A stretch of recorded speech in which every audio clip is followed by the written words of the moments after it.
channel, Michael Imhotep, IMHOTEP. So you can watch us there as well. So welcome to the African History Network show. It is Friday, September 3rd, 2021, and we are live, broadcasting here on 910 a.m. Superstation WFDF. So I saw this story a couple days ago, and then also I saw it today from the Washington Post. And it is another lawsuit filed by Benjamin Crump, attorney Benjamin Crump. And this involves perceived or alleged racial profiling in Beverly Hills, California. Benjamin Crump is suing on behalf of an African-American couple, and they're suing the Beverly Hills Police Department.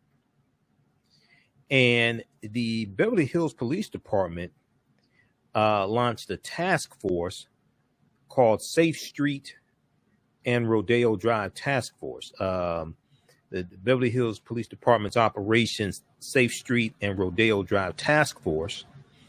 And this task force, from March 1st, 2020 to July 1st, 2021, arrested 106 people. They arrested 106 people. 105 of these people were African Americans.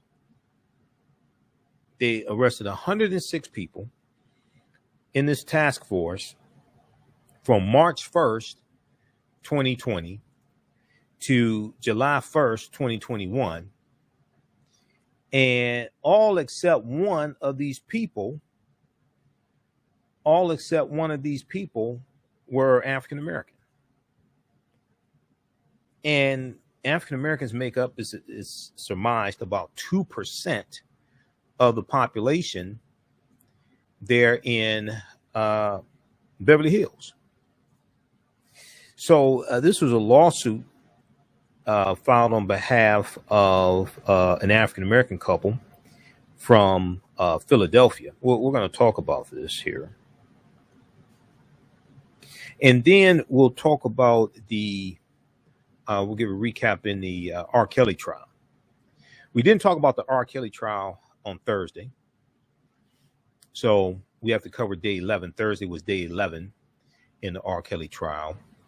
And then also trial took place today as well.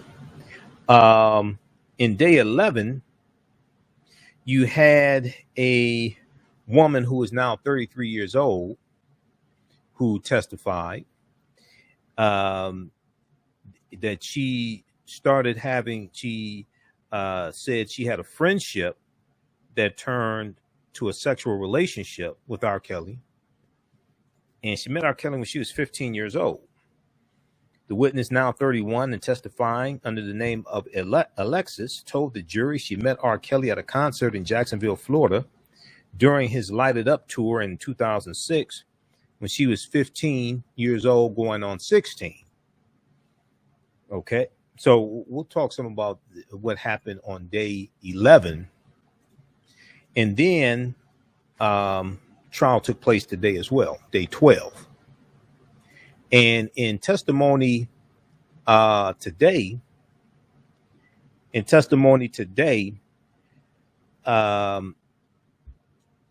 you had one woman who testified that R. Kelly paid her $200,000 to settle a lawsuit because she alleged that R. Kelly gave her herpes. And she is the fourth woman to testify in this trial that R. Kelly gave her herpes. Okay, so we'll discuss that as well. We talked about this also on Roland Martin Unfiltered. And attorney Terrain Bailey was on the panel along with myself and Brittany Lewis. So we had a good show today. We had some legal analysis of this trial also. So it is more and more craziness coming out of the trial each day. We didn't talk about it yesterday, so we'll get you caught up on some of the crazy things that happened in the trial.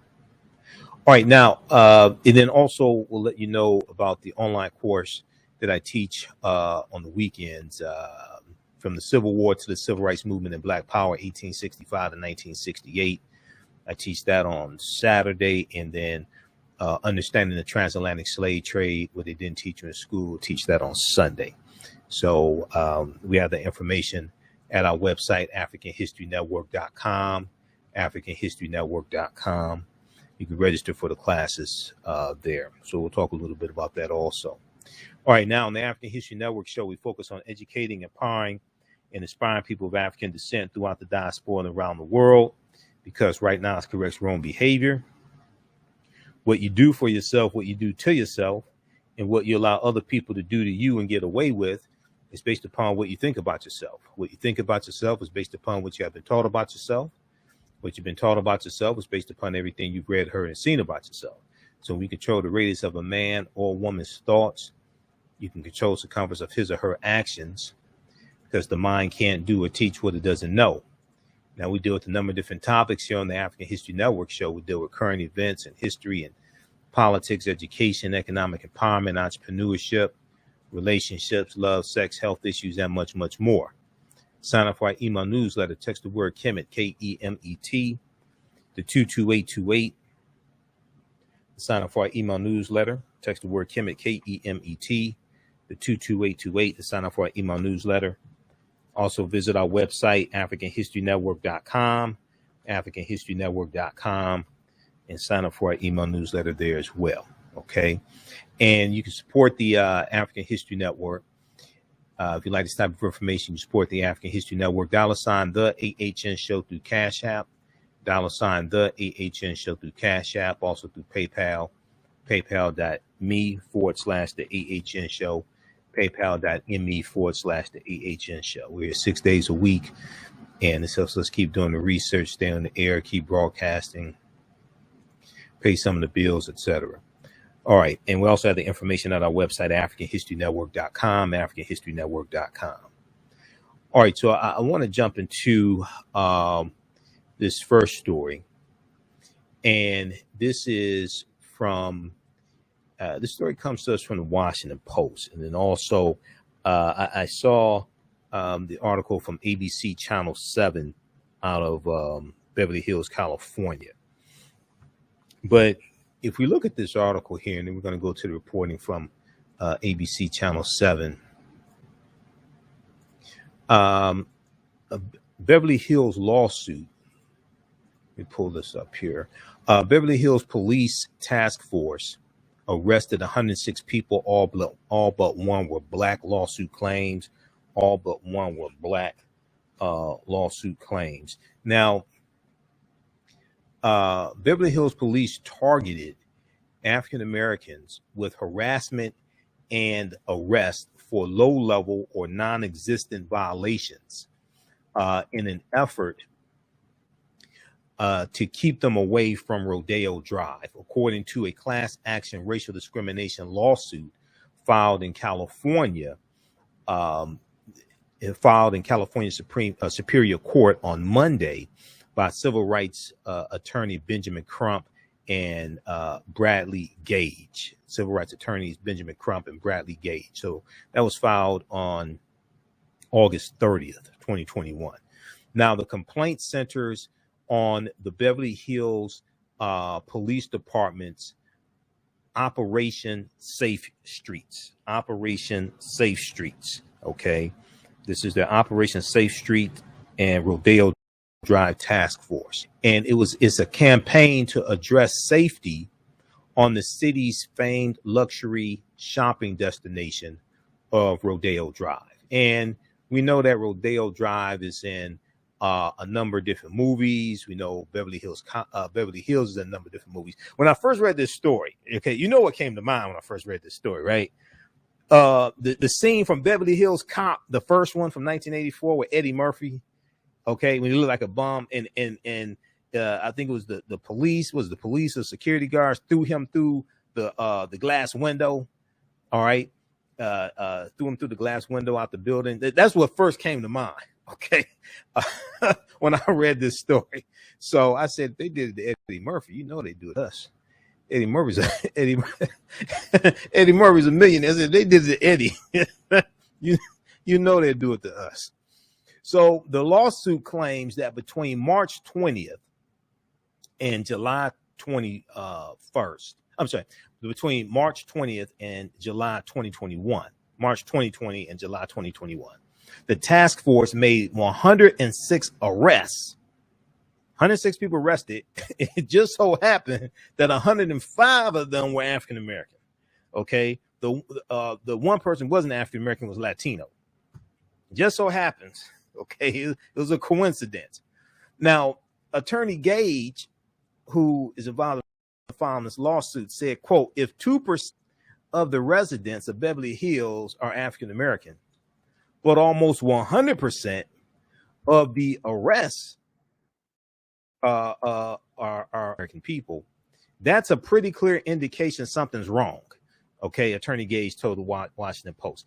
Okay, I want to go to this clip here. This is from ABC Channel 7 out of Beverly Hills, California, reporting on this story. Let's go to this clip, Ed.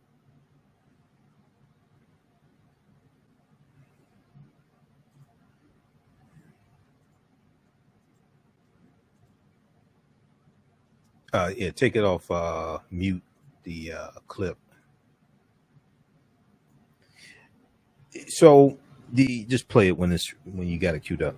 The Beverly Hills Police Department did not address the number of minorities arrested in the enforcements, but in a written statement, and if we go look at this, because the statement from the police department was hilarious. Okay,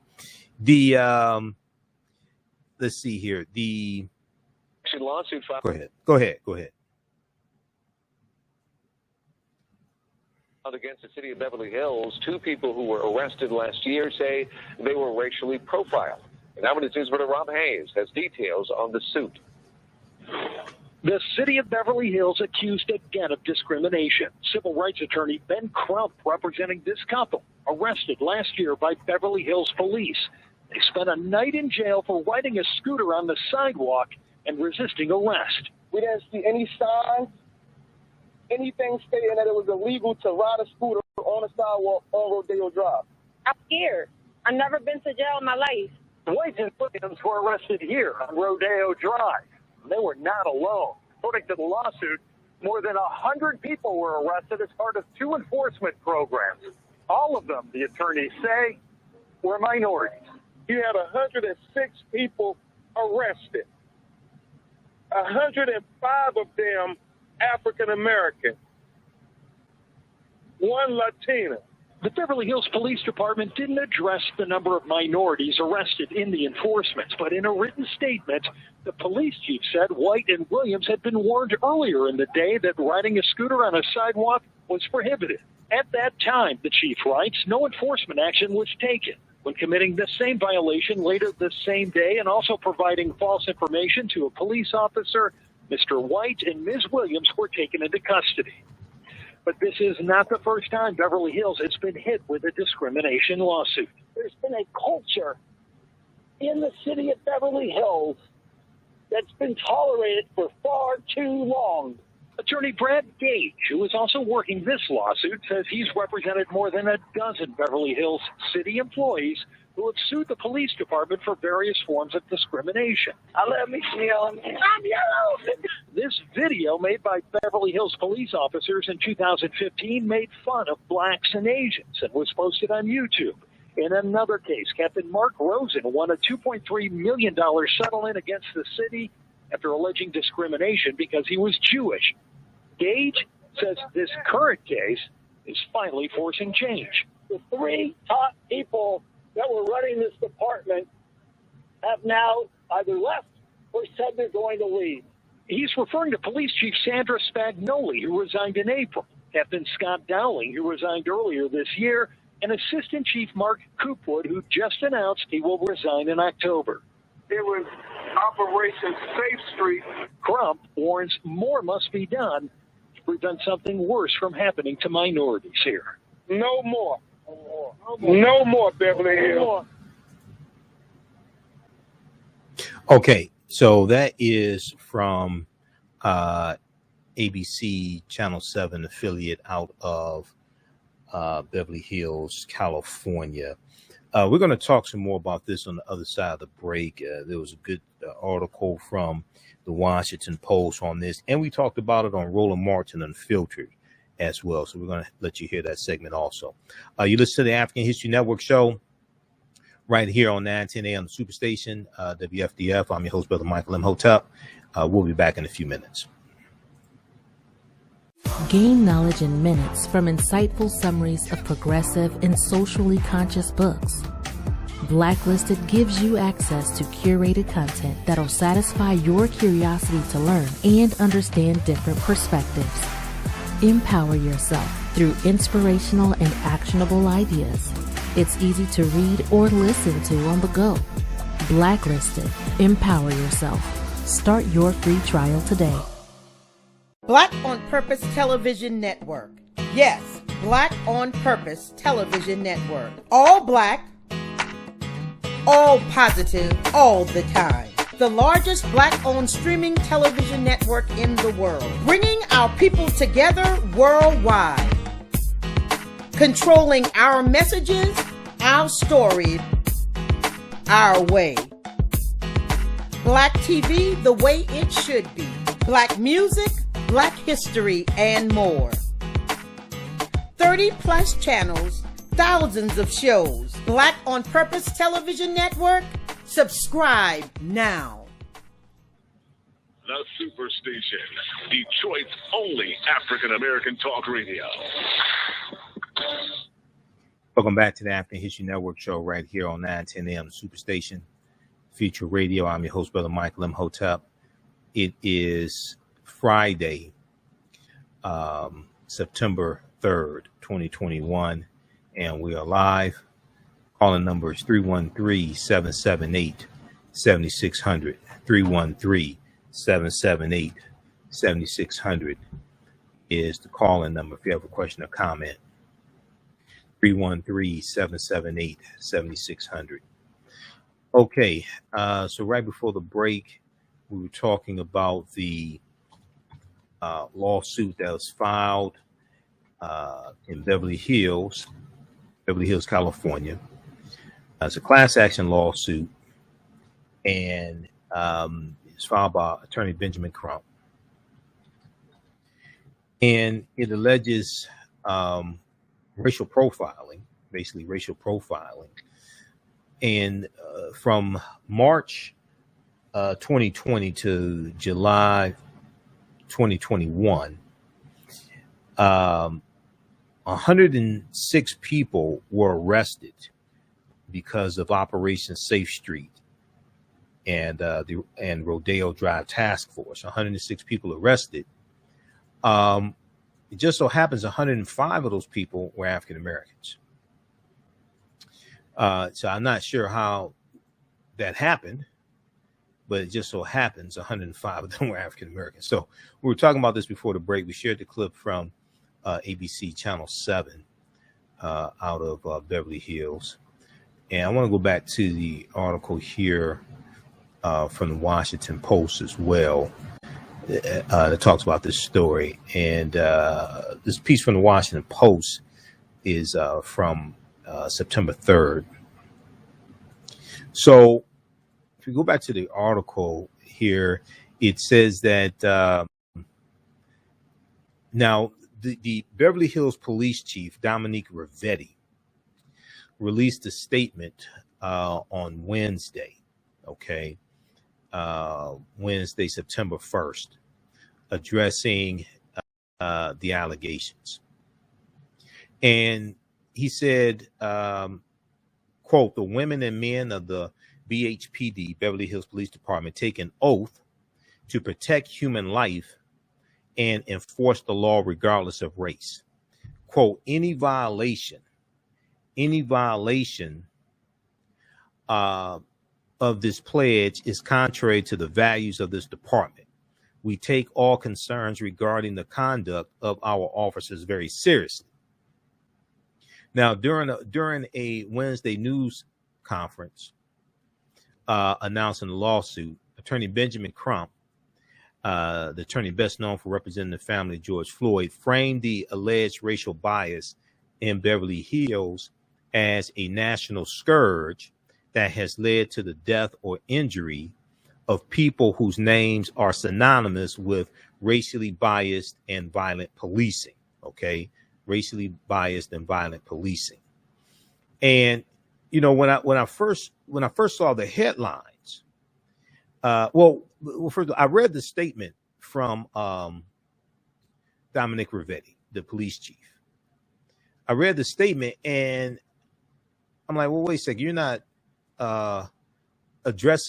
really addressing the allegations. But the other thing is, you didn't realize there was a problem before now. I mean, you didn't hear about the results of the task force and how many people were being arrested, and almost all of them were African American. That didn't set off like alarms for you, anything like that. You know, if African Americans are like 2% of the population in Beverly Hills, and they're like 99% of the people you're arresting, that'll cause me to ask questions. Now,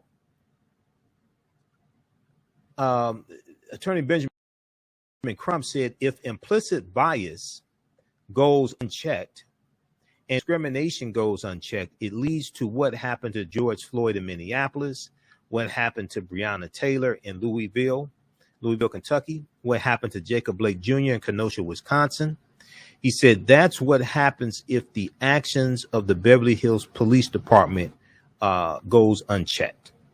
All right, now, let's see. Dominic Rivetti, Police Chief Dominic Rivetti, in his Wednesday statement said he formed his Rodeo Drive team to address complaints from businesses about a rise in burglary, shoplifting, and nuisance. Okay, a rise in burglary, shoplifting, and nuisances, such as public intoxication. Now, Dominic Rivetti, police chief, touted the success of the task force, noting that officers arrested individuals with, quote, fraudulently obtained state unemployment benefits and seizing $250,000 in cash and ill-gotten debit cards. Okay, Dominic Rivetti touted the success of the task force, noting that officers arrested individuals with, quote, fraudulently obtained state unemployment benefits, end quote, and seizing $250,000 in cash and ill-gotten debit cards. Now, the police did not respond to the Washington Post request for the number of arrests or their racial breakdown. Attorney Gage said his team corroborated the figure through a variety of sources, including Beverly Hills police officers who were troubled by the trend that resulted from the 16-month safety operation. The more than 100 arrestees were cited for a range of non-criminal behaviors, such as roller skating or riding a scooter on sidewalk, to low-level infractions such as jaywalking. See, now this sounds like broken windows policing, where you just crack down on little infractions with the hopes of keeping larger crimes from taking place. But did it ever dawn on you while you arresting all these African Americans, white people could be robbing you blind? Did that ever cross your mind that could be happening?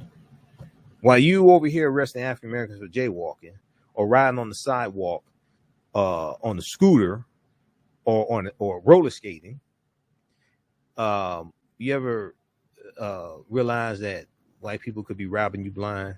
Now, I want to know, did they arrest anybody for riding on the sidewalk with skateboards? Because white male teenagers and white men in their 20s, they like riding on skateboards. Did you arrest anybody on skateboards? I'm just curious. Now, none of the same behaviors were enforced against white people, the lawsuit claims. None of the same behaviors and infractions were enforced against white people in lawsuit claims. We talked about this on Roland Martin Unfiltered. Okay, we're going to go to, it should be clip 2, Ed. Just a second here. Yeah, we're going to go to clip 2. We talked about this on Roland Martin Unfiltered today. And we also heard from attorney Terrain Bailey on the show also. Let's go to this clip.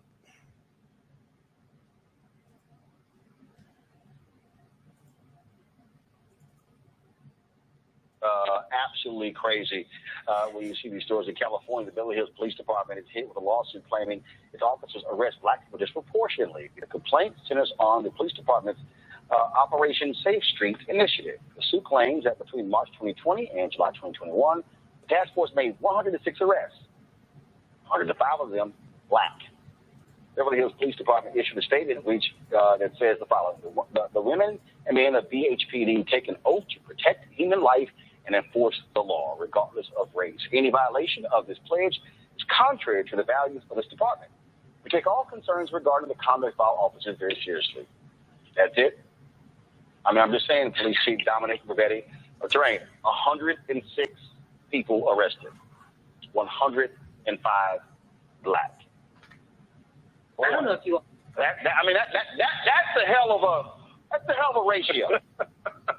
So, if you recall, in 1992, at the start of the riots in Los Angeles, the officers didn't swarm to South Central, where the majority of the destruction and the violence was happening against people in our community.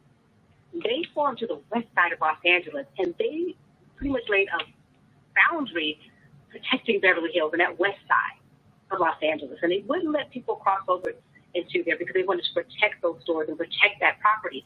The same thing is happening here. They see people of color and they assume that we can't afford to be there. They assume that we're there to commit crimes. And they have these task force out there that have these alleged probable cause for stopping people and these petty offenses when there are people committing real crimes. And it's just outrageous. And so it goes back to that point about officers being there to protect and to serve. Who are there to protect? Who are they there to protect and to serve? And it doesn't feel like it's us. And I've said repeatedly that this is going to continue until we require that police officers live in the communities that they serve. Mm-hmm. Because as long as they continue to come into our communities and police us, then it's as if they're at war with our community. And that's what's happening across the nation. Brittany. I need an explanation, because that wasn't it. Like that really was not it. And I think this goes back to the comment that I always make when we talk about policing, and just echoing comments earlier. This is about protecting property and protecting the white and wealthy. It's never been about protecting. They are not interested in protecting black and brown community members. We know that in inner city communities, it takes the police 3 times longer to arrive. It is not about protecting us. It is not about protecting the working class. They care about protecting property and the white and the wealthy. It's the policing. Literally, when we think about Rodeo Drive, it's the policing of what they believe should be a white-owned area. And we may remove the signs that say white only, but quite frankly, we know that there are certain spaces that they solely do not want us. There's no other way to explain this. Clearly, they can't even begin to explain it, right? The statement that they put out doesn't make any sense and doesn't explain what happens because it's not explainable. And I wonder at what point we are really going to continue to consider policing, as it exists, because it is not for us. Yeah, listen to that statement. I'm sitting there going, really? That's the best y'all can do, Michael? That's when you know you've been had. Right. They can't say anything else without incriminating themselves. So they put out that blanket statement, okay, and they just hope this case blows over. But you got Benjamin Crump and Attorney Bradley Gage who filed this class action lawsuit. And what's interesting is Attorney Gage told the Washington Post that 2% of the residents of Beverly Hills are black, but almost 100% of the rest are black. That's a pretty clear indication something's wrong. So they can't defend this. 105 out of 106. Okay, but this goes to implicit bias. This goes to racial profiling probably as well. But the attorney here on the panel, Attorney Terrain, hit on something that I talked about in the previous segment, and we talked about this before. Police have to live in the communities that they police. They have to come from those communities, because when you do that, and this is why I say it, at the end of the day, many of us are going to have to apply to the police department and become the type of officers that we want to see, and who serve and protect, who come from those communities, who are their protected communities, not come from outside, who are there to occupy the community and see those people as subhuman. Okay, so, I'm glad this lawsuit is being filed. And this is a number of significant lawsuits that Benjamin Crump has filed in the past couple of months. One against Johnson & Johnson, dealing with baby powder, and them targeting African-American women, marketing the Johnson baby powder to African-American women after it was linked to cancer. And then there's another one, significant one he just filed as well. I forgot the other one also. But, this is good news. But this is why you have to have police reform as well. Make them pay. Make them pay. All right, y'all. Okay. Going to break. We come back. Pause it right there. COVID. Pause it right there. Okay. So, so that was from today, Roland Martin Unfiltered. All right. Now, if we go back and look at this, then we're going to go to the R. Kelly trial. Go back and look at this piece here from Washington Post. Attorney Gage went on to say, quote, "The way police stop them for trivial things is troubling as well." Attorney Gage said, alleging that African Americans questioned by police would face 4 or 5 officers or have guns drawn on them. Quote, "White people don't do that," end quote. White people don't do that. Now, the 2 plaintiffs in the lawsuit were not California residents visiting from Philadelphia. During a visit to Beverly Hills last September 2020, Khalil White and Jasmine Williams were arrested while riding scooters on the sidewalk and jailed for resisting arrest.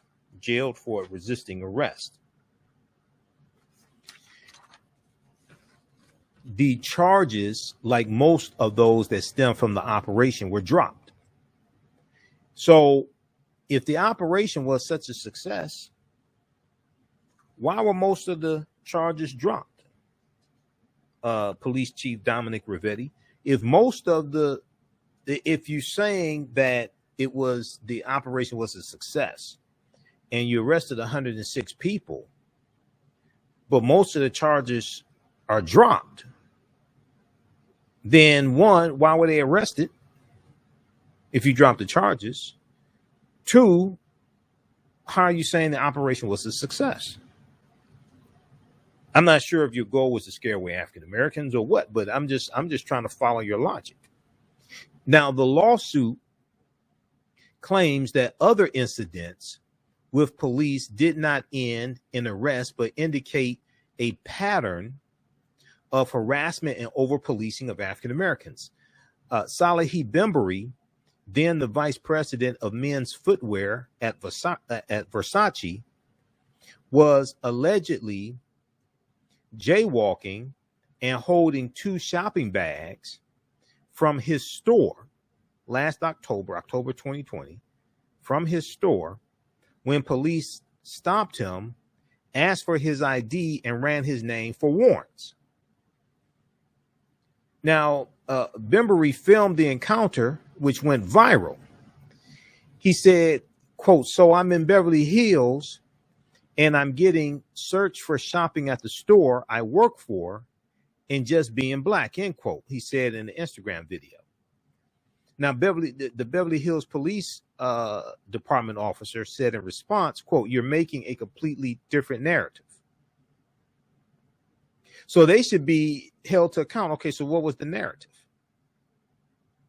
What was the narrative? And I want to know, how many white people do you stop under the same circumstances?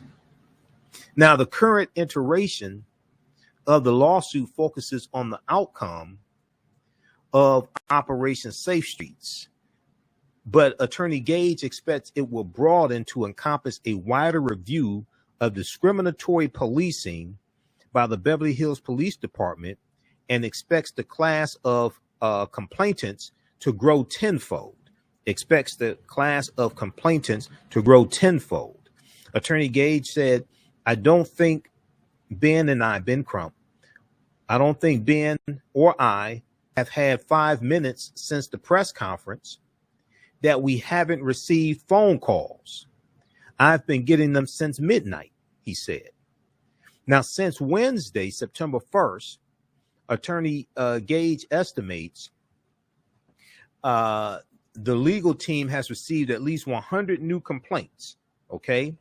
Attorney Bradley Gage, he estimates that since Wednesday, the legal team has received at least 100 new complaints of racial profiling in traffic stops and other claims of discrimination from around the same period as Operation Safe Streets.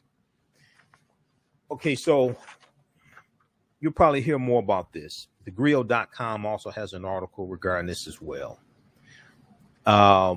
So here we have racial profiling. We understand racism is a system of advantage and privilege distributed based upon race. We have African Americans, it appears, targeted by police. I want to know, what were white people stealing while you were targeting African Americans? That's what I want to know. Okay, what? That's what I want to know. What were white people stealing while you were targeting African Americans? Read this piece here from the Washington Post. A Beverly Hills police task force arrested 106 people. All but one were black lawsuit claims. Okay. All right. So today was day 12 in the trial of R. Kelly.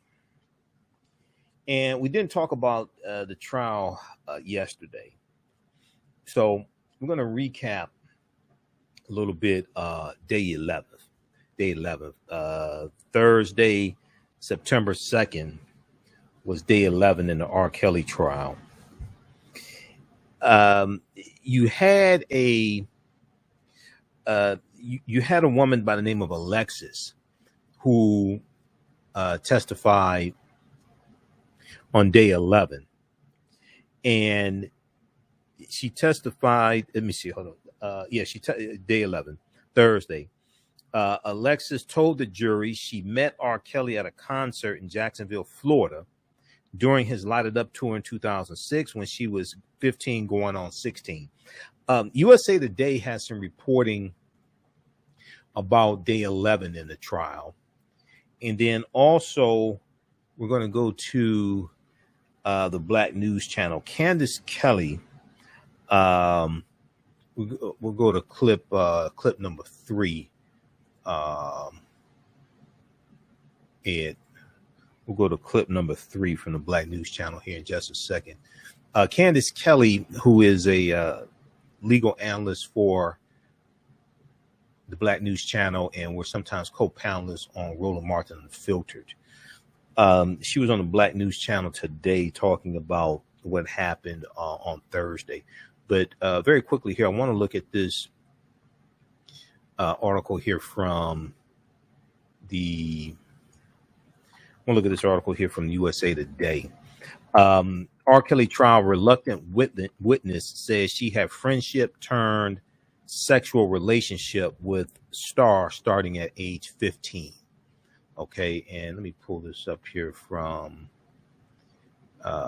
USA Today. All right, just a second here. Okay, so R. Kelly is not charged with crimes in connection with Alexis's allegations. All right, he's not charged with crimes in connection to her allegations. She is one of multiple witnesses prosecutors intend to call to bolster their case against R. Kelly as the alleged head of a criminal enterprise.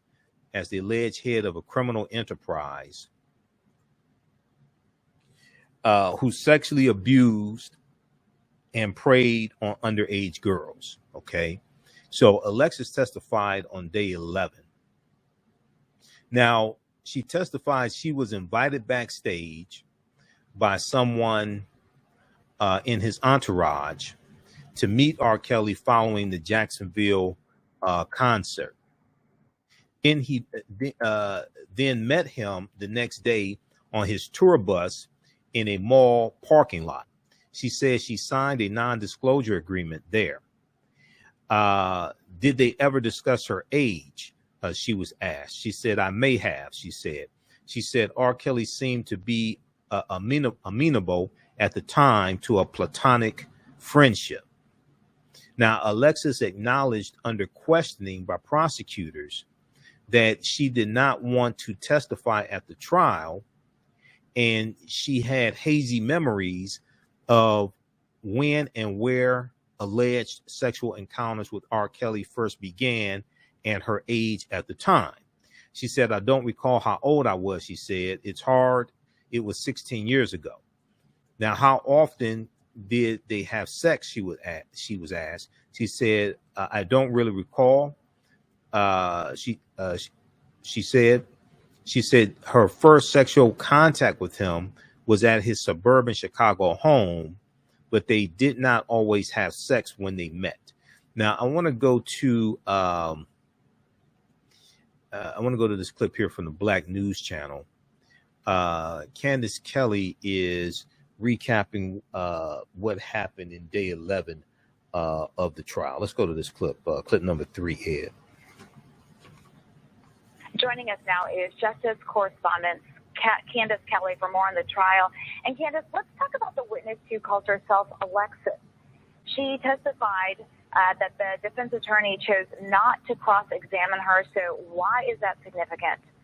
This is very significant because certainly when you are part of the prosecutorial team, you want to make sure that your witnesses are tight. You want to make sure that they say exactly what you want them to say. And I'm not sure what happened in preparation, but this was a witness who got on stand that couldn't remember when she first had sexual relationships with R. Kelly. And that's really the core of why we are in court here. She said that she was hazy in terms of some of her memories, in terms of things that just generally happen. And she was also very reluctant and said that she was reluctant to be up there. So the fact that the defense team said, you know what, she's really inconsequential. We're not even going to cross-examine her. There's not any information that we need from her. She's spoken on behalf of herself in a way that makes us look good already. So in fact, we'll just leave her alone. What she said works for us because she wasn't a very solid witness. So this is very significant that they would bring this person on the stand and that she would not really do the job that they hoped she would do.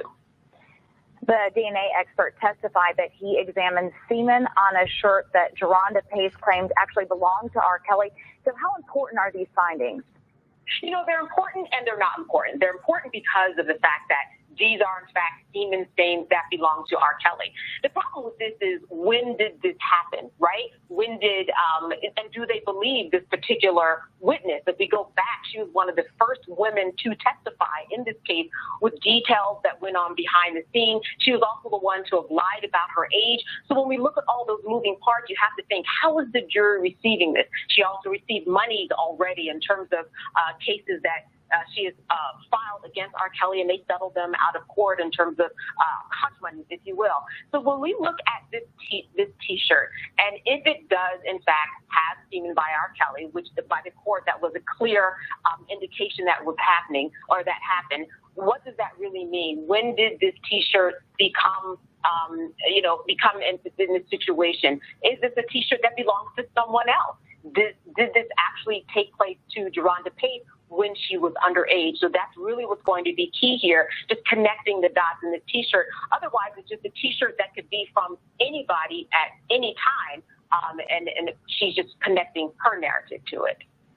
Wow. There was also a computer forensic expert who took the stand, and he examined texts from R. Kelly's phone. Did they reveal anything new?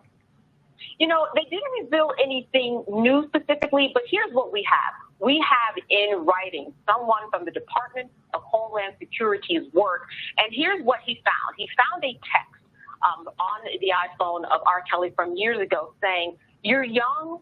There's a lot of things you don't know. I want to groom you and be bonded with you." And this is a text that this Department of Homeland Security Representative Chris Wilson said that he found in a text message. So this is very significant because you finally see R. Kelly at least saying a little something, acknowledging that he's maybe interested in young women. The problem with that, once again, for the defense is going to be, well, how young is young? If he wants to be bonded with a young woman and groom them, even though we've been hearing that from other witnesses, I mean, 19 is young, 20 is young also. Was he talking about a 15 or a 14-year-old? This doesn't really say specifically, what's behind this text. I do want to note that this person from the Department of Homeland Security, they actually looked into laptops. They looked into several phones that were owned by R. Kelly. And I think that we're going to hear more in terms of what was on these technical devices. I think that we're going to hear a little bit more specifically because this particular person, his name is Chris Wilson, he said, listen, he was able to retrieve everything that was on these computers, on these iPads, on these tech phones. So I think that we're definitely going to hear more from them in order for the prosecution to make the case. So, Candace, it sounds like from your perspective, it was a win for the defense. Why is that?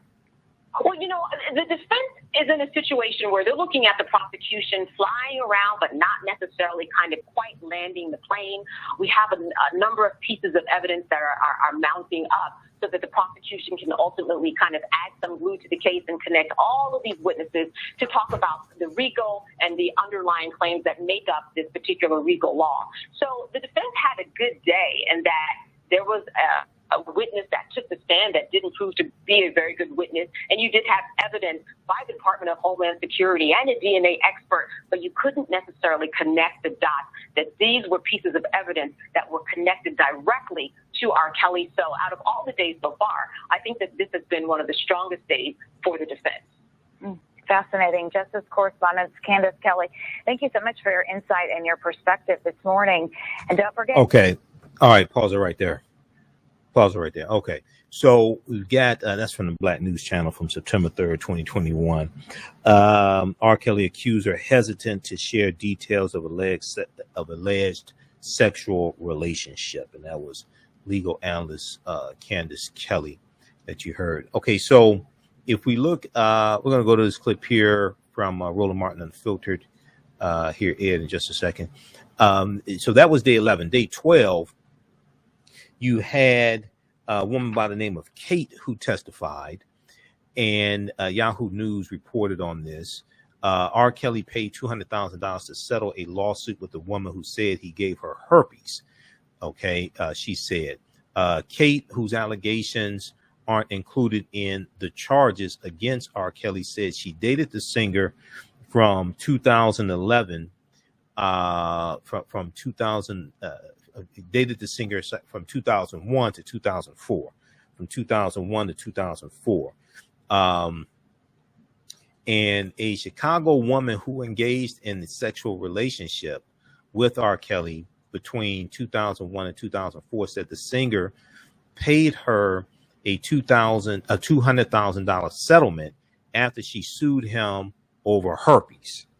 Now, the woman who testified in court on Friday, September 3rd, under the name of Kate, said that she had asked R. Kelly whether he had any sexually transmitted diseases and did not get a clear response from him. She said R. Kelly told her he would not be using a condom.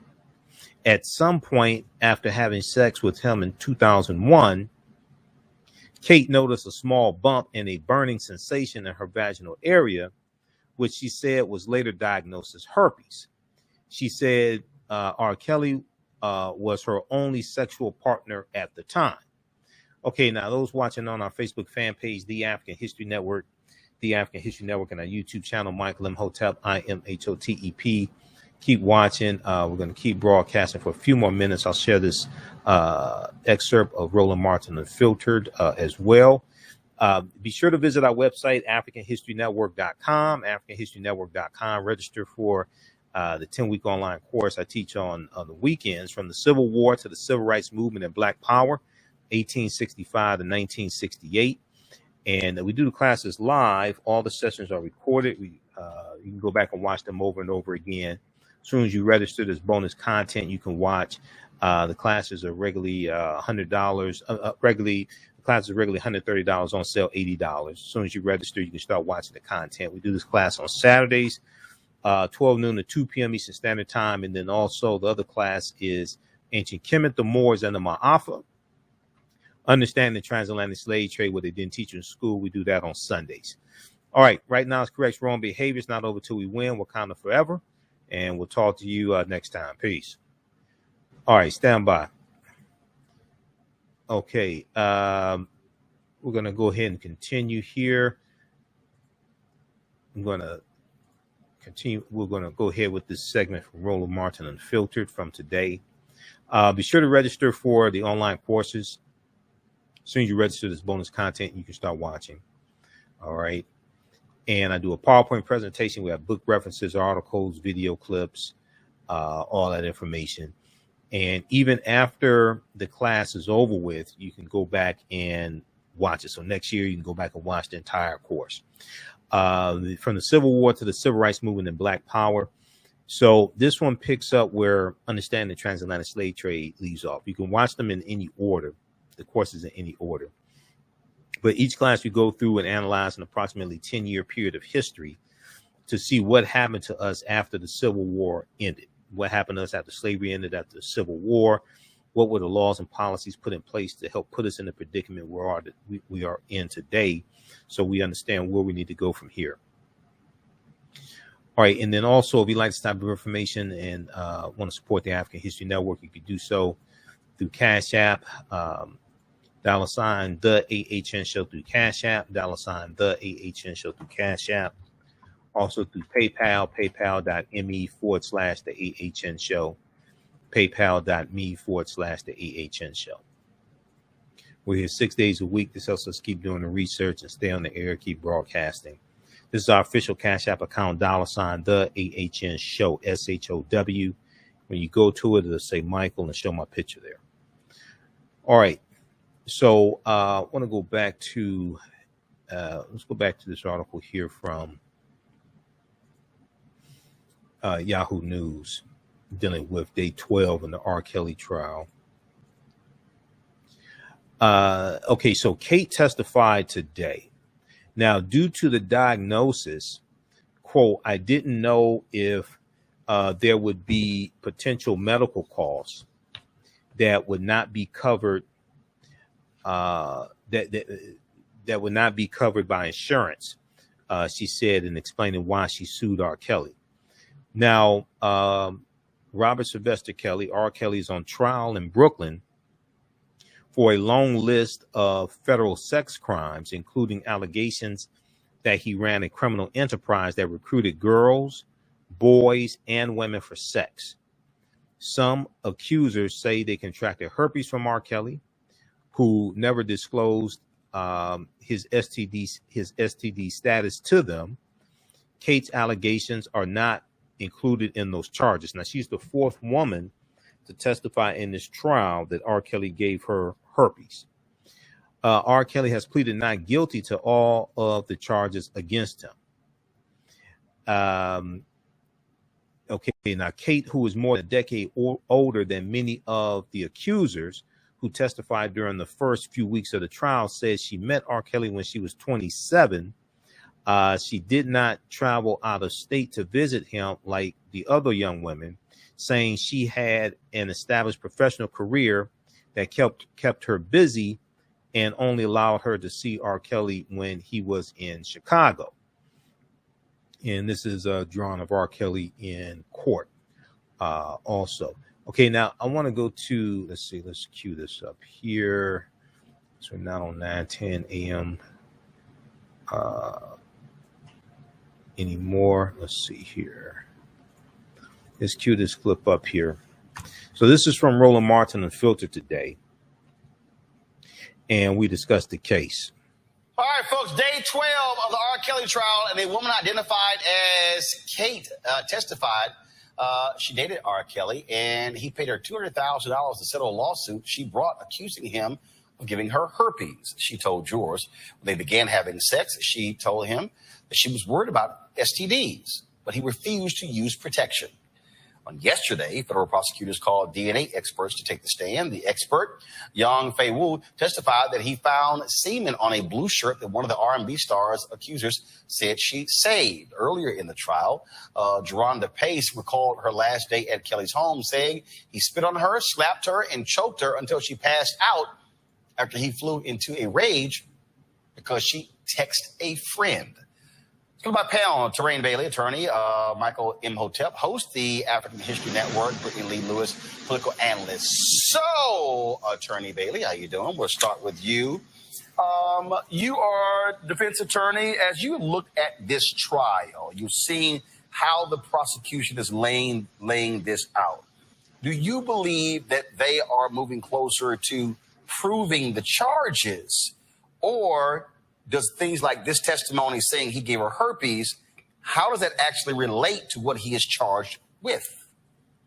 The testimony about R. Kelly not listening to the woman saying she wanted to use a condom goes to the issue of consent, which is the whole issue in this case regarding trafficking and the abuse of women, that he's not listening to women and that he is abusing them. So in many states, giving someone a sexually transmitted disease is grounds for a felony charge. So here, the prosecution is doing its job and laying the groundwork for a conviction here. What's interesting is how the defense attorneys are handling this information. To the folks in the audio, I'm getting lots of feedback there, so I'm not quite sure whose microphone that's coming from. When you say the defense, speak to that. Is it that they had not much to work with? Because, again, what seems to be consistent is that they are attacking folks saying, oh, did you cut a deal? Is that why you're testifying? When a lot of the women who are testifying, they aren't charged with anything. Well, the defense doesn't really have much to work with here because there's so many victims and so many allegations that are consistent. So the only thing that they can do is really try to attack the credibility of each of these women and try to say that there's another motive or other incentives for why they're going after them in this way, such as monetary gain.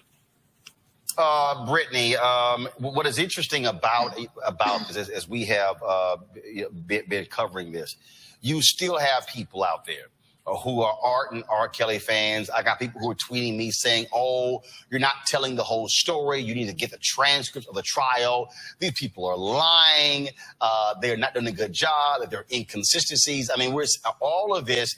I mean, it is very interesting, again, with the documentaries being done, with the stories being done, with all the different things. You still have people who are saying, oh, Robert Sylvester Kelly is being railroaded. Roland, I have to laugh. These people are misogynists. To be clear, if you are caping for R. Kelly, you are a misogynist, period. And I guess my question would be, at what point do we start loving Black women? When are we going to actually hold these abusers accountable? Brittany, I'm getting tweets from Black women. You know what's funny is that misogyny, the same way that I say we have Black Uncle Toms running around, right, who have also internalized white supremacy. There are also Black women who have internalized the misogyny within the community, right, who are also affected by the patriarchy. And I'm sorry that is happening. It is unfortunate, but the reality is we need to start loving each other. We need to love Black women, and more importantly, start believing victims, right? When are we going to hold these people accountable? And it's unfortunate, Roland, because it's not just R. Kelly. We're talking about any time a Black woman is raped, she's battered, she's abused. Look at some of these comments related to Fabulous, related to Chris Brown, even related to Nas. People are just like, no way, right? Oh, but we still want to support, we still want to and it's all fun and games until it's that person's child or that person's sister or that person's mother, and then it's, well, why is anybody supporting me and mine? And why does it always have to be the proximity to a loved one to understand that there are abusers in our community and that need to be held accountable? Michael. You know, Roland, I've been covering this case since day one. And this is every day, man. You know, there's some first of all, there's some details that I don't even share on my show. This is some sick stuff. When you read the testimony, you know, Faith's father on day 10, the third woman who accused R. Kelly of exposing her to herpes, her name was Faith. She testified.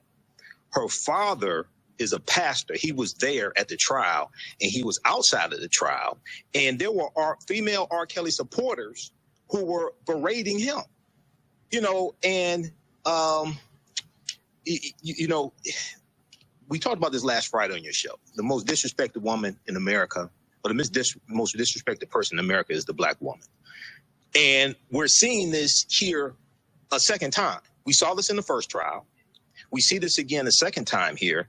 And today, this woman who testified, she's the fourth woman. Her name, they're using the name Kate. She's the fourth woman to testify in this trial that accused R. Kelly of exposing her to herpes.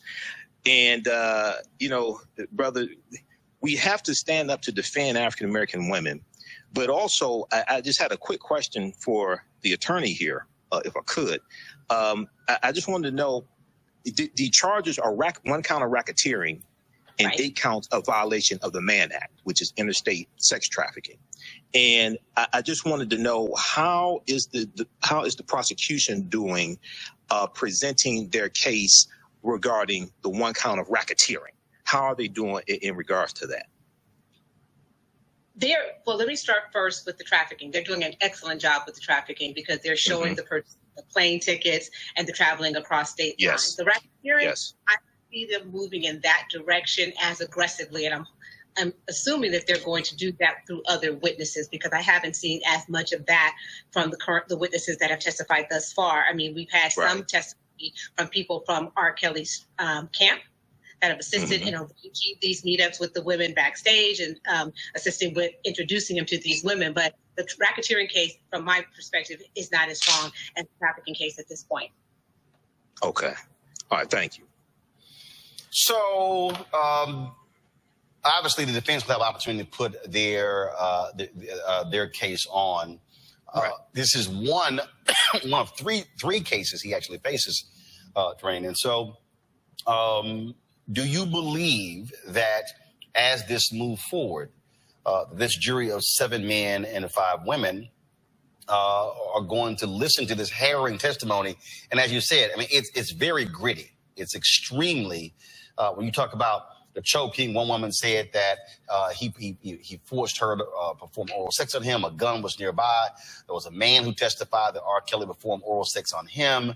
I mean, just day after day, just extremely graphic testimony, and that this jury is hearing every single day. This testimony is exhausting for a jury. Day after day, and each detail gets more gruesome and more detailed. And so the jury can become exhausted with these facts. So by the time the defense gets to their case, they're going to have to try something new to mitigate some of these allegations. And the only thing they can really go for is jury nullification. And jury nullification is when you say, okay, these are the facts, okay? But look at it from this point of view. These women, regardless of their age, consented to being initially involved with R. Kelly. And then they take it from there and they start showing how this may have been more consensual and part of sexual preferences more so than abuse. But that is going to be a hard sell to a jury, but you're going to have to ask the jury to set aside all their reason and all their common sense and say these women, all these women agree to this behavior and this treatment. This is going to be, again, something we're going to continue to follow, and we certainly will see what happens next in this case. But it is just very significant with this level of testimony. Let's go to Minnesota. All right. All right. So that was today on Roland Martin Unfiltered, September 3rd. I'm going to post a link here. You can watch the entire show. This is the link to the show on YouTube. And, on Thursday's show, Roland announced his streaming platform, the Black Star streaming platform, Black Star Media. And it's on Amazon Prime. It's on Roku. It's on all these streaming devices, Xbox. So you can watch Roland Martin Unfiltered there. And when I'm on the show, like today, you can watch me there as well. And this is going to be his 24-hour streaming platform that you can watch on different platforms. Okay, you can download the app. It's a app also on Android and iPhone. Android and Apple platforms. So I downloaded the app on Android to my smartphone yesterday. Okay, and you can watch it there also. There are going to be shows that he's going to have as well, different shows. He's setting up a 24-hour digital streaming platform. Okay, so that's going to be huge. All right, this is the link here to the show from today. I'll post this link here. Thread of the broadcast. All right. So we got it there. All right, very, very quickly. The online course I teach on Saturdays, from the Civil War to the Civil Rights Movement and Black Power, 1865 to 1968.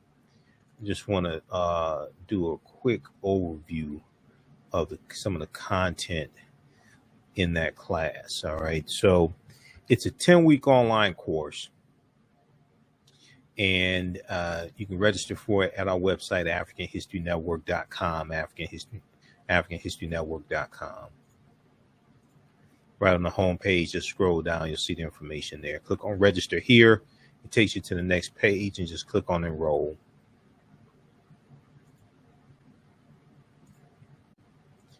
But in the class, I do a PowerPoint presentation. We look at a timeline of history also. We have book references, articles, etc. So we start in about 1865, last year of the Civil War. We know 1865, chattel slavery ends as well with the 13th Amendment. Civil War ends April of 1865 also. Basically, for all practical purposes, April 9th, 1865, General General Robert E. Lee surrenders. And so we look at the Civil War, and we do a recap of history leading up to the Civil War also. We look at June 19th, 1865, Juneteenth as well, Galveston, Texas. And then we go look at the Reconstruction Era, 1865 to 1877.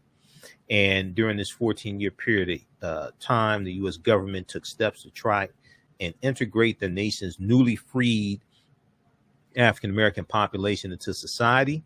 Between 1863 and 1877, the U.S. government undertook the task of integrating nearly 4 million formerly enslaved people into society after the Civil War bitterly divided the country over the issue of slavery. A white slave-holding South that had built its economy and culture on slave labor was now forced by its defeat in a war that claimed 620,000 lives to change its economic, political, and social relations with African Americans. Okay, now these are some slides from the class. So to go through and look at the Reconstruction Era, and we look at what ended Reconstruction. The 1876 presidential election between Rutherford B. Hayes and Samuel J. Tilden, which leads to the Compromise of 1877, which ends Reconstruction. We look at Special Field Order number 15, also known as 40 Acres and a Mule. Special Field Order number 15, also known as 40 Acres and a Mule. And we look at what it was and how it ended. And it did not apply to all of the former slaves. Okay, there was 400,000 acres of coastal land in South Carolina, Georgia, and Florida. And it's going to be divided up by among about 40,000 African-American families. It did not apply to all the land in the South. It did not apply to basically all African-Americans. 40 Acres and a Mule. And it's going to, the land is going to be taken back by President Andrew Johnson, who succeeds Lincoln, who was sympathetic to the South. Okay. And, and also one of the things that's interesting about Special Field Order number 15 is that the land that was given, it was supposed to be self-governed. It was only supposed to be inhabited by African Americans, and it was supposed to be we were supposed to govern ourselves. It's going to be like a nation within a nation. We talk about Juneteenth, June 19th, 1865, General Gordon Granger delivering General Order Number 3. Okay. And what that was all about, and set the history straight dealing with Juneteenth as well. Juneteenth is important for us to commemorate and celebrate, but we have to set the history straight and deal with the fact that all the enslaved Africans in Texas were not freed. Number one. Number two, because some are going to be held until the following year, 1866, and not going to be freed until then. And the 13th and the Emancipation Proclamation is not what freed enslaved Africans. It's the 13th Amendment, because when you read the Emancipation Proclamation, you go to loc.gov, and we show it to you in the class also. When you read the Emancipation Proclamation, it basically tells you that the slaves in the border states, Maryland, Missouri, Kentucky, Delaware, they're still enslaved. But the slaves in the states of rebellion in the Confederacy, the Confederate states and territories, they're free.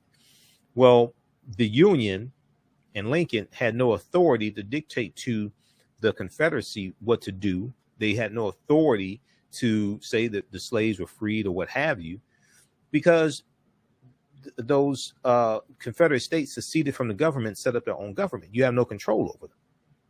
This is why you needed the 13th Amendment. Okay, the Emancipation Proclamation did not free the enslaved Africans.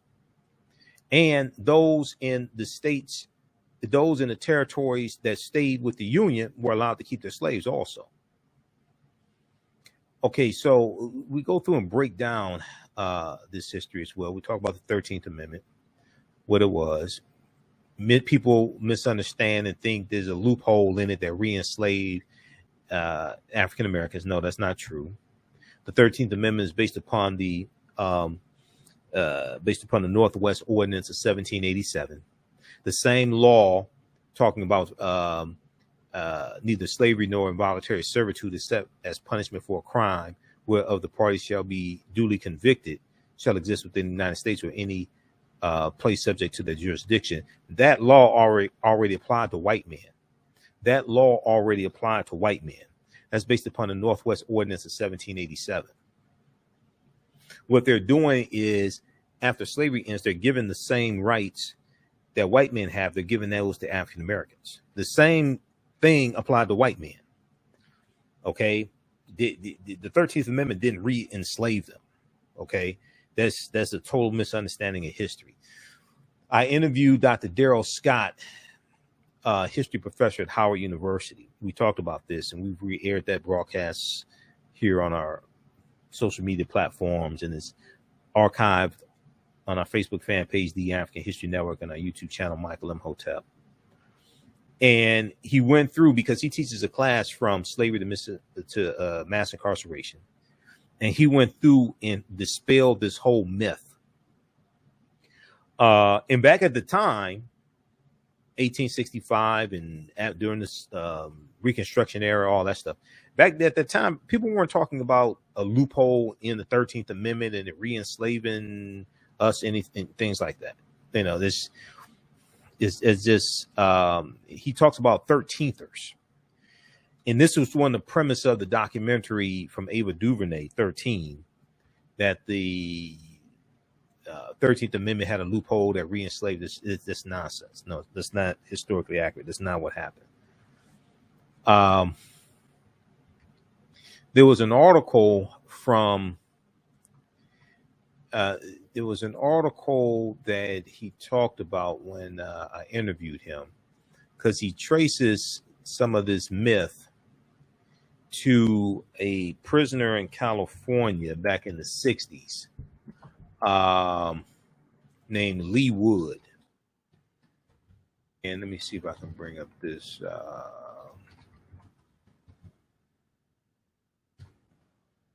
See if I can bring up this article here.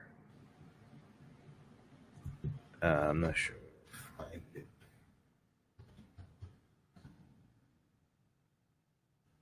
But he traced that myth. Lee Wood was a prisoner in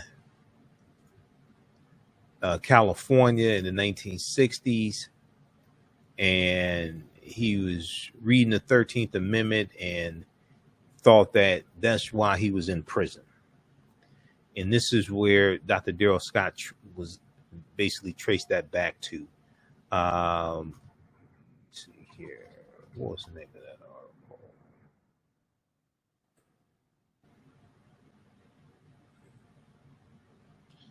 Okay, yeah. Daryl Scott, Bad History and Worse Social Science have replaced truth. Read this article here from History News Network.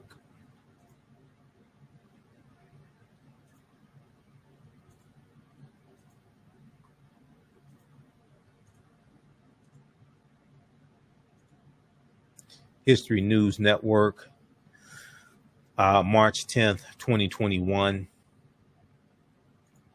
Daryl Scott with one R, D-A-R-Y-L. Dr. Daryl Scott, Bad History and Worse Social Science have replaced truth.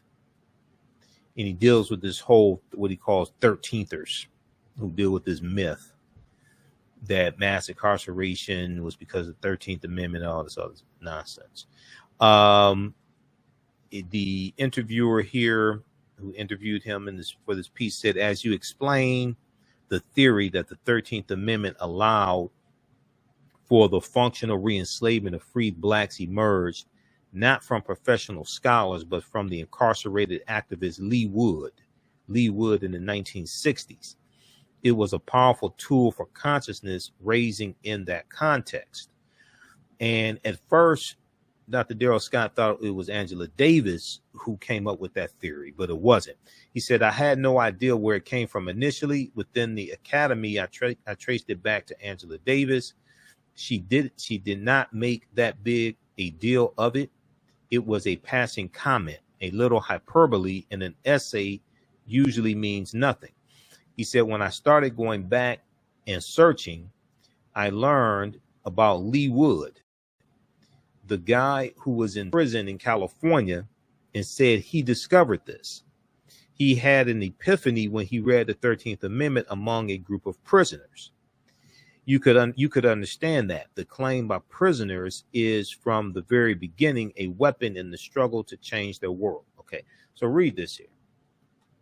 There's more nonsense like the Willie Lynch letter. Willie Lynch never historically existed either. The Willie Lynch letter has been proven to be a fraud, and Willie Lynch never historically existed. Okay, so read that. Okay, let's go back here. Okay, so these are some of the things we deal with in class. We look at the 13th Amendment, 14th Amendment, 15th Amendment. 14th Amendment guarantees citizenship. 15th Amendment guaranteed the right to vote for African-American men. Then it's expanded to African-American women later. Because you had the 19th Amendment of 1920, and then Voting Rights Act in 1965. We talk about Sarah Rector, who was the richest Afro-American girl in the world, in the country. And she becomes a millionaire at about age 12 or 13. She's a millionaire in the early 1900s. And she's of former enslaved Creek Indian ancestry. And she gets land because of the Dawes Allotment Act of 1887 and the Black Freedom Indian Treaties of 1866. Her and her family get land, and oil is discovered on her land. She becomes a millionaire. We talk about the 15th Amendment as well. Also, nowhere in the U.S. Constitution does it give anyone the right to vote. Nowhere in the U.S. Constitution does it give anyone the right to vote, but the 15th Amendment guarantees the right to vote. And this only applied to African-American men in 1870 when it was ratified. So we talk about the Force Acts, the Ku Klux Klan Act of 1871. We talk about the 4 Force Acts in U.S. history. There were a series of 4 acts passed by Republican Reconstruction supporters in Congress between May 31st, 1870 and March 1st, 1875 to protect the constitutional rights guaranteed to African Americans by the 14th and 15th Amendment. We know that the Ku Klux Klan Act of 1871 was used in October 1871 by President Ulysses S. Grant to declare martial law in 9 counties in South Carolina to crack down on activities of the Ku Klux Klan, who were threatening African American and white Republican elected officials, and things like this, beating them up, etc. We talk about the Freedmen's Bureau and the Freedmen's Bank, 1865, 1866, the Freedmen's Bureau and the Freedmen's Bank as well, and why the Freedmen's Bank collapsed in 1874. We deal with different massacres that take place. Colfax Massacre, 1873, Vicksburg Massacre, 1874 in Mississippi. We talk about the assault on African American voting rights. What's taking place right now? We see this going back to after the Civil War ended, especially, and then Texas State Constitution, 1876. Mississippi State Constitution, which implemented the Mississippi Plan to suppress African American voting rights, institute poll taxes and literacy tests. And they had the Mississippi State Convention in 1890, and the white county judge who presided over the state convention, his name was Solomon Saladin Calhoun, and he said, "We are here to exclude the Negro." He said, let's not play around with the reason why we're here. We're here to exclude the Negro. And at this time, 1890, the majority of the population of Mississippi were African Americans. And here you have the minority population, white people, specifically white men, who are then instituting poll tax and literacy tests and obstacles to African Americans voting to crack down on us voting so they can fully take back control of state legislatures and things like this, fully take back political control. And this is what's taking place today. As white people have a negative birth rate, as the U.S. Census just showed, and their population dropped by about 5%. Okay, they dropped below 60% the first time in U.S. history. You have white Republicans fighting back at state legislatures trying to maintain power. James Vardaman in 1890, who served in the Mississippi State Legislature, said there is no use to equivocate or lie about the matter. In Mississippi, we have in our Constitution legislated against the racial peculiarities of the Negro. When that device fails, we will resort to something else. They were trying to neutralize the political power that African Americans had. The impact of the legislation in 1890 at the Mississippi State Convention, and they instituted under the new literacy requirement, a potential voter had to be able to read any section of the Mississippi State Constitution or understand any section when read to him, or give a reasonable interpretation of any section. Okay, this became known as the Mississippi Plan, and then the Mississippi Plan is then going to be adopted by other southern states to crack down on African American political power and to suppress our vote. South Carolina, Alabama, these other southern states are going to adopt this also. It was known as the Mississippi Plan. The impact of the legislation from Mississippi in 1890 was swift. By 1910, registered voters among African Americans dropped to 15% in Virginia and under 2% in both Alabama and Mississippi. Okay, the effect that these southern states adopting variations of this Mississippi Plan, we're going to see the impact in African American voter turnout. Registered voters by 1910, registered voters among African Americans dropped to 15% in Virginia and under 2% in both Alabama and Mississippi, according to historian Donald G. Nyman in his book Promises to Keep African Americans and the Constitutional Order, 1776 to the present. All right. We talk about the all-white primaries, things like this, like in Texas. Okay. So we look at these tools that were used to suppress our vote and attack us. They're waging political war at the ballot box and with laws, and then this political violence with massacres that were taking place. We look at things like we go through the Jim Crow era, look at Plessy versus Ferguson, 1896. We look at World War I, 1914, 1918, the Great Migration, 1915 to 1970. where you have about 6 million African Americans migrating from the South up north and out west. The Great Migration is totally going to change the country. And as we're moving up north, as we're moving to different communities, we're going to see racial tensions explode also. In 1919, the year after the Civil War ends, the year after World War I ends, 1919, we have the Red Summer of 1919, where you have over 25 major race riots in this country. But we look at the Great Migration, the Harlem Renaissance, the impact of the Great Migration as well. By the end of 1919, some 1 million African Americans had left the South, usually traveling by train, boat, or bus. A smaller number had automobiles or even horse-drawn carts. In the decade between 1910 and 1920, the African American population of major northern cities grew by large percentages, including New York, which grew by 66%, Chicago by 148%, Philadelphia by 500%, and Detroit by 611%, just from 1910 to 1920. Okay, so we look at this and we go through World War II and look at things like the New Deal and the GI Bill. 1920s, we look at the resurgence of the Ku Klux Klan. We look at October 29th, 1929, and the stock market crash, and then leading to the Great Depression, and then going into World War II. Okay, and we look at things like the movie The Birth of a Nation, which rejuvenates the Ku Klux Klan, comes out February 8th, 1915. All right, and the protest that we launched against the movie The Birth of a Nation as well. That's Oscar Micheaux. And we were fighting back against negative stereotypical images of African Americans with movies that we're putting out. In the early 1900s, we had about 150 production companies, some completely owned by African Americans, some partly owned by African Americans. And Oscar Micheaux was the most well-known, prolific director of this era. From 1918 to 1948, he directed, produced 44 movies. Okay, read Blacks in American Films and Television, an illustrated encyclopedia by Donald Bogle, which is a fantastic book. So we look at the Red Summer, we look at the resurgence of the Ku Klux Klan, we look at things like Rosewood Massacre, January 1923, Chicago Race Riot 1919 during the Red Summer. Also, we look at the Harlem Renaissance from the 1910s through the 1930s, Universal Negro Improvement Association, Marcus Garvey's movement and organization.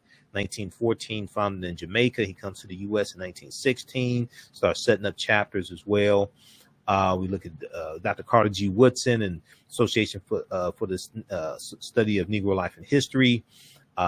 September 9th, 1915, founded, and then grows through the 1920s, and then the formation of Negro History Week, February 1926, all this. So we take you throughout history to understand what happened after slavery ended, okay? What were African Americans doing? What were the movements we were involved in?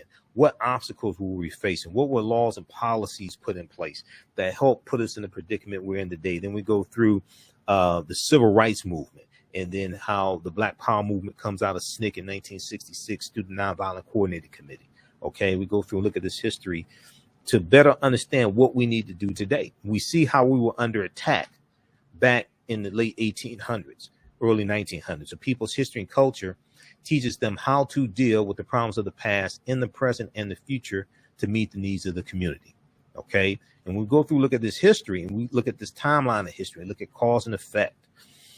We see we've dealt with things like this before. We have to understand how to understand from our history how we dealt with that in the past and how to deal with these problems today. Okay, so visit our website, AfricanHistoryNetwork.com, AfricanHistoryNetwork.com. Once again, this is a 10-week online course. Each class we go through and analyze approximately a 10-year period of history, okay? And we do the classes live. All the sessions are recorded. You can go back and watch them over and over again. All right. Hold on. What is it? Let me share it. Yeah, we do the classes live. You can go back and watch them over and over again. Visit our website, AfricanHistoryNetwork.com, and scroll down the page. You'll see the information from the Civil War to the Civil Rights Movement of Black Power, 1865 to 1968. Click on register here to take you to the next page, and just click on enroll. All right. Classes on sale, $80, regularly $130. There's bonus content also. You will also get the lecture I did June 16th, 2021. You'll get it in digital download format when you register for this class. It deals with the history of Juneteenth. You get that lecture also. It's a 2.5-hour presentation I did dealing with the history of Juneteenth. Okay, so just click on enroll, and we'll see you in class on Saturday. And then the other class that I teach is Ancient Kemet, the Moors, and the Ma'afa, understanding the transatlantic slave trade, what they didn't teach you in school. We do that on Sundays. Okay, Ancient Kemet, the Moors, and the Ma'afa, understanding the transatlantic slave trade, what they didn't teach you in school. And it's the same format of the class as well. We do PowerPoint, book references, articles, video clips, etc. So we just posted a link here. You can register for the classes. There's bonus content there you can watch also. All my DVD lectures and digital downloads are at our website, AfricanHistoryNetwork.com, AfricanHistoryNetwork.com.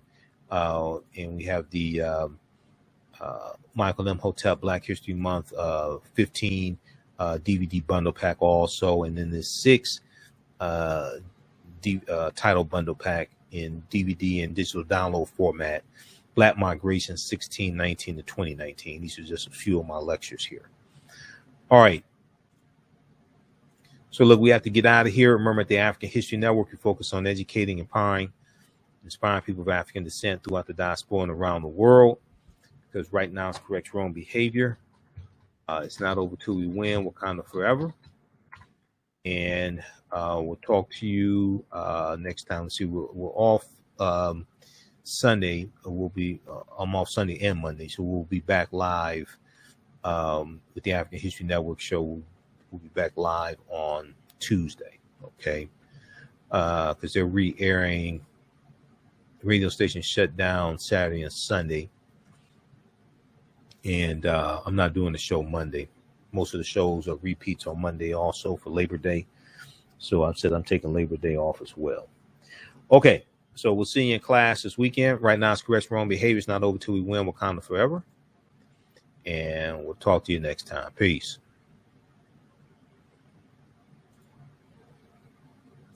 Black on Purpose Television Network.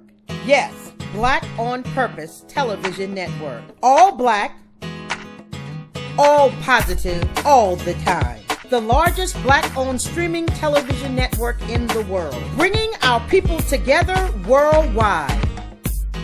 Controlling our messages, our stories, our way.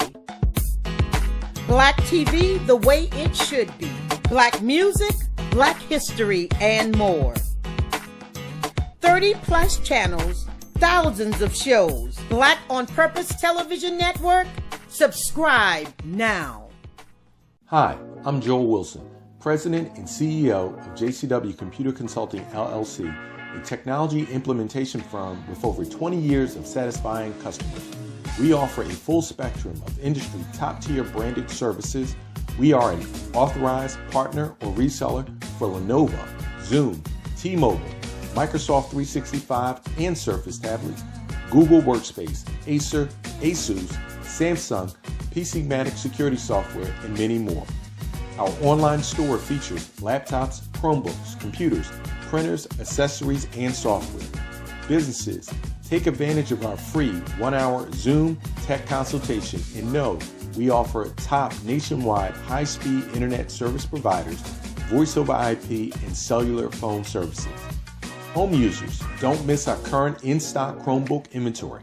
Please visit us at jcwcc.com or call 215-879-6701. Gain knowledge in minutes from insightful summaries of progressive and socially conscious books. Blacklisted gives you access to curated content that'll satisfy your curiosity to learn and understand different perspectives. Empower yourself through inspirational and actionable ideas. It's easy to read or listen to on the go. Blacklisted. Empower yourself. Start your free trial today.